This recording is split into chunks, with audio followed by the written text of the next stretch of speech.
Mesdames, Messieurs, bonsoir et merci d'avoir pris ce rendez-vous de l'information. Dans l'actualité de ce soir, la rentrée judiciaire des cours d'appel et des tribunaux au titre de l'année 2023-2024 a été officiellement lancée ce matin à Cotonou. Le compte-rendu est à suivre dans ce journal.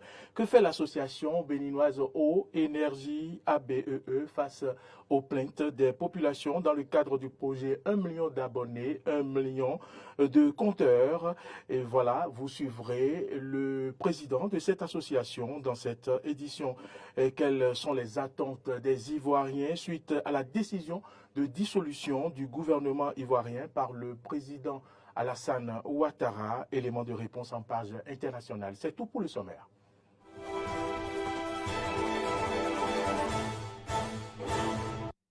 Merci donc à toutes et à tous pour l'attention et bienvenue dans ce journal.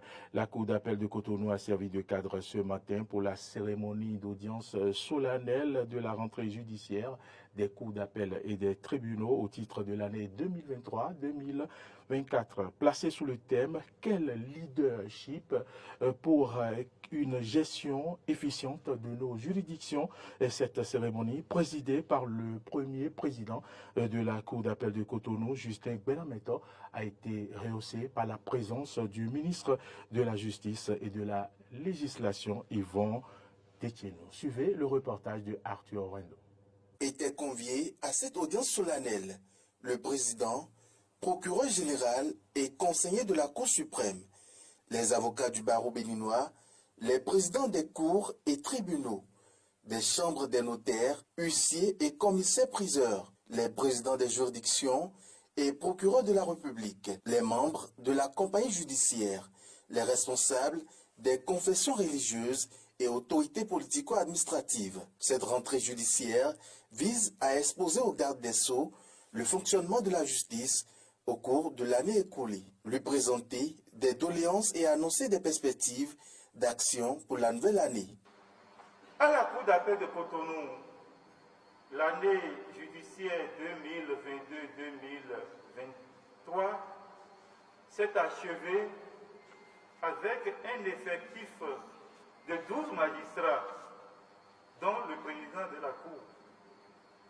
12 magistrats, 11 conseillers et le président. Et 2 au parquet général, le procureur général et son substitut général. La Cour était animée au cours de cette période par 11 greffiers. Le chef de l'État, Patrice Talon, et son gouvernement ont fourni beaucoup d'efforts afin de mieux équiper le secteur judiciaire. Ces efforts ont été reconnus par Justin Benameto, qui n'a pas manqué de remercier le ministre garde des Sceaux et surtout le président de la République. Monsieur le garde des Sceaux, nous savons que le gouvernement fait tout ce qui est nécessaire pour mieux équiper le secteur judiciaire et mettre les acteurs de la justice à l'abri des besoins. Cet effort du gouvernement s'est accru depuis le 18 avril 2023, date de votre arrivée, et nous n'en voudrions pour preuve l'augmentation substantielle de nos budgets pour l'exercice 2024. Cette rentrée judiciaire est placée sous le thème « Quel leadership pour une gestion efficiente de nos juridictions ?» Un thème très évocateur dont le mot-clé « leadership » retient les attentions. Les qualités nécessaires au leadership sont capitales et indispensables pour l'appareil judiciaire.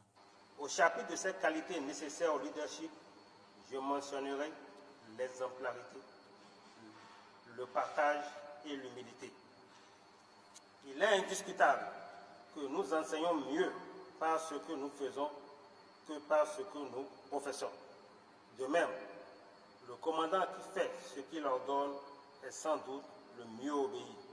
Le système judiciaire béninois est confronté à beaucoup de problèmes. Mais ici, au cours de la rentrée judiciaire, la solution a été trouvée pour faire face à ces problèmes afin d'atteindre les objectifs. Nous devions veiller, puisque le thème est d'actualité et de plus en plus. Des séminaires sont animés autour le vœu des dirigeants et en particulier celui du garde des Sceaux, c'est de nous voir emprunter, adopter ces outils de développement, de gestion au niveau de nos juridictions pour pouvoir atteindre des résultats les plus probants, les plus efficients. La rentrée judiciaire 2022-2023 fait suite au colloque sur la modernisation de la justice au Bénin. Un colloque au cours duquel plusieurs recommandations ont été faites pour rendre plus efficace l'administration judiciaire béninoise. Et puis en bref, dans cette édition, en prélude à la 15e réunion des ministres de l'énergie qui adopteront des tests de régulation du marché régional de l'électricité, les experts en énergie des États membres de la communauté économique des États de l'Afrique de l'Ouest, CEDEAO, ont tenu leur rencontre à Cotonou les 5 et 6 octobre 2023. L'objectif est d'apprêter la version finale de ces tests de gouvernance et de fonctionnement. À l'ouverture des travaux, Edouard Daoumé, secrétaire d'État à l'énergie du Bénin, a souligné que les tests sont relatifs à la consolidation des fondements du marché de l'électricité lancé en juin 2018 à Cotonou.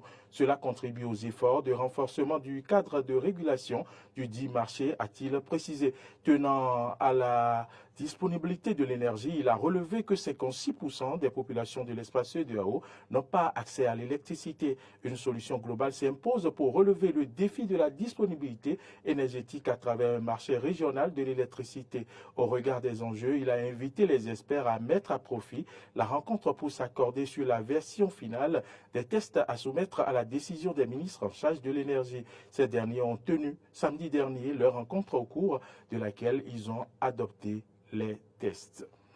Et parlant justement de l'énergie, les Béninois se plaignent sur nos antennes de la non-disponibilité des compteurs dans le cadre du projet 1 million d'abonnés, 1 million de compteurs. Et à ce propos, nous avons interrogé le président de l'association béninoise Eau et Énergie sur le sujet pour savoir ce que fait la dite association par rapport aux plaintes des populations. Suivons ici le président. 1 million d'abonnés, le projet a été d'abord applaudi par l'ABE. Nous avons été au cœur de ce projet, on nous a associés et nous avons été au lancement de ce projet à Godomé. Nous nous rappelons, c'était en août 2022. Et vous savez, c'est un projet où la SBE avait d'abord fait une étude qui a pris en compte l'Atlantique et une partie du littoral. Donc c'est de là on devait lancer la phase pilote. Mais on a lancé au cours d'environ 2 mois, lors du Conseil des ministres, le gouvernement a voulu que ça soit instancé sur toute l'étendue du territoire. Une chose que nous avons applaudi, sans savoir que la SBE n'est pas prête en réalité pour recevoir 2 millions d'abonnés du coup. En ce qui concerne les plaintes, ça n'a pas commencé par le manque de compteurs, mais plutôt par la qualité de l'énergie distribuée. Puisque déjà nous avons une qualité qui n'est pas parfaite. Mais là, quand la SBE a commencé à poser les compteurs, je prends le cas de Calavi, et les abonnés ont commencé à sentir de baisse de tension, de coupure au niveau de leurs compteurs, puisque c'est des compteurs intelligents. Donc, du coup, quand nous avons investigué, nous nous sommes rendus compte que c'est des branchements qui se font, donc il y a appel de courant. Donc ce problème se posait déjà. Aujourd'hui, il y a plein de plaintes. Je ne me rappelle pas, selon notre rapport du mois passé, nous avons environ 19 000 sur le plan national, plus de 19 000 plaintes, mais là, il y a plus de 4 000, ça vient de compteurs, donc le manque de compteurs. Et ce phénomène a ouvert la porte au rançonnement, puisque aujourd'hui, avec 20 000, vous avez le compteur, disons 10 000 pour le compteur, 10 000 pour contrôler. Mais là, les gens profitent du manque de compteurs pour rançonner, pour rassurer les gens avec tel montant, il faut donner. Et c'est ce phénomène-là que nous combattons aujourd'hui. Vous savez, l'ABE joue d'abord le rôle de veille citoyenne. Nous accompagnons d'abord ces structures et aidons aussi les consommateurs qui ont ces problèmes. Et au nom de l'association, je demande à tous ceux-là de garder leur camp comme ils l'ont toujours fait, puisque l'ABE mène déjà des démarches. Et à l'heure actuelle où je vous parle, il y a assez de compteurs qui se font poser actuellement. Donc il y a quand même des compteurs qui sont arrivés. Je pense que ce n'est pas ça. Mais on verra avec les dispositions qui sont en train d'être prises. Nous ne sommes pas au secret des choses. Mais nous pensons que les autorités, surtout avec l'arrivée du nouveau DG, il nous a déjà reçus plusieurs fois sur ce sujet. Nous pensons avec le jour à venir, quelque chose va se faire. Parlons maintenant d'un autre phénomène qui fait froid dans le dos, le vol des compteurs d'eau appartenant bien sûr à la Société nationale des eaux du Bénin. La rédaction s'est rapprochée de certains citoyens pour recueillir leur avis sur le phénomène. Écoutons ce qu'ils en pensent. Que nous allons parler d'un autre phénomène qui fait froid dans le dos. Il s'agit bien sûr du vol des compteurs à la Société nationale des eaux du Bénin, les compteurs de la Société nationale des eaux du Bénin qui dans les ménages. Et ces compteurs qui sont volés nous ont amenés à recueillir les avis de certains citoyens sur ce phénomène. Suivez ici quelques-uns qui se sont prononcés. Le phénomène du vol du compteur d'eau à Cotonou, selon moi, c'est pas une bonne chose. Parce que voler quelque chose, c'est condamné par la loi. Et donc, quand les jeunes le font, il faudrait que la loi les punisse. La source de ce fléau, peut-être, ça peut être un manque d'emploi. Le chômage peut pousser les jeunes à dérober facilement et à voler des choses inutiles. Ce que j'aurais conseillé aux autorités, c'est, je les appelle à la vigilance et puis à la sensibilisation et à promouvoir l'emploi pour les jeunes. Avec ce phénomène, en fait, ça n'avance pas la société en fait. Et on doit éradiquer ce phénomène, sinon c'est pas bien en fait. Donc pour cela, moi je peux dire que non, et que la population surveille un peu leurs entourages et identifie les suspects qui font ces trucs. Le manque de moyens en fait financiers et puis autres. Mais j'ai l'envie en fait. Par exemple, à mon second a acheté quelque chose, ou mon second a 6 mois il est passé. Donc lui il cherche tous les moyens pour en fait en procurer de cela. Bon, selon moi, je pense que le vol de compteur d'eau qui s'est vu maintenant, que ce n'est pas du tout une bonne pratique. Bon. Selon moi, ce qui peut causer cela, ça peut être la cherté des jeunes d'aujourd'hui qui ne veulent pas travailler, qui ne fait que faire confiance au vol dans les rues et passer par là. Mais moi, je pense que si les autorités hiérarchiques peuvent s'organiser pour lutter contre ce phénomène, ça va avantager mieux la population puisque le vol de compteur d'eau, ce n'est pas du tout une bonne pratique. Parce que sans l'eau, l'homme ne peut pas vivre. Et si le compteur a été volé, nous voyons que les populations vont en souffrir. Donc, selon moi, ce que je pense, c'est que si les autorités hiérarchiques peuvent se réunir pour lutter contre ce phénomène, ça va avantager mieux la population. Le vol de compteur d'eau, déjà ça commence par le vol en fait. S'il y a vol, c'est parce qu'ils n'ont pas d'occupation déjà et ils ont besoin d'argent vu que la vie devient de plus en plus chère et tout. Donc je peux comprendre si on parle de vol de compteur d'eau, je peux comprendre d'où ça vient. Je peux dire que c'est de là que ça vient. Le manque d'occupation, la cherté de la vie, voilà quoi. Je pense que on va déjà dire ce que nous on peut faire à notre niveau. Hein. La jeunesse et tout, il faut vraiment chercher à s'occuper, chercher à travailler soi-même, apprendre et tout. C'est ce qui va faire après qu'on sera vraiment occupé à travailler, occupé à faire quelque chose qui va maintenant nous éloigner maintenant des vices, dont le vol. Hors de nos frontières, à présent, le Premier ministre ivoirien a été démis de ses fonctions et le gouvernement dissous. Ange Nomenio, notre confrère de RT France, nous en parle. La Côte d'Ivoire va connaître dans les prochains jours un nouveau gouvernement. Le président ivoirien Alassane Ouattara a pris la décision par décret ce vendredi 6 octobre de dissoudre le gouvernement de Patrick Hachi. Ce dernier était à la tête de l'exécutif ivoirien depuis le 6 mars 2021. Dans les rues d'Abidjan, cette décision ne surprend pas plus d'un.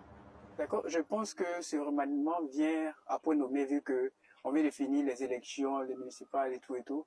Et donc, ce remaniement, on espère que ce remaniement apportera quelque chose de nouveau dans la vie de la population, vu que on sait tous que la vie devient de plus en plus chère. Peut-être il pense qu'il y a beaucoup de laisser-aller dans le gouvernement, qu'il veut réorganiser, qu'il veut redynamiser, qu'il veut rentrer en profondeur pour mieux stabiliser un peu la Côte d'Ivoire sur d'autres thèmes. Beaucoup d'Ivoiriens se plaignent actuellement. Il faut dire que on a entendu bien de choses sur la question de la crise de data, sur aussi la question du stade de BMP. Et voilà, il faut dire que, en tout cas, ce remaniement vient à point nommé. Et donc, le président a eu le grand nœud, en tout cas, de pouvoir faire du remue-ménage dans ce gouvernement. Les attentes des populations par rapport au nouveau gouvernement sont les mêmes, à moins de... Madame, Monsieur, c'est ici que se referme ce journal. Merci à toutes et à tous de l'avoir suivi. L'information, je vous le rappelle, continue sur nos différentes plateformes, YouTube, Facebook, Twitter, et sur notre site internet www.benin-eden.tv. Mais vous pouvez également nous suivre en téléchargeant notre application sur Play Store ou Web Store. L'application, c'est Eden TV Diaspora FM, où vous pouvez facilement nous suivre sur la TNT au numéro 10. Bonne suite de nos programmes et à demain.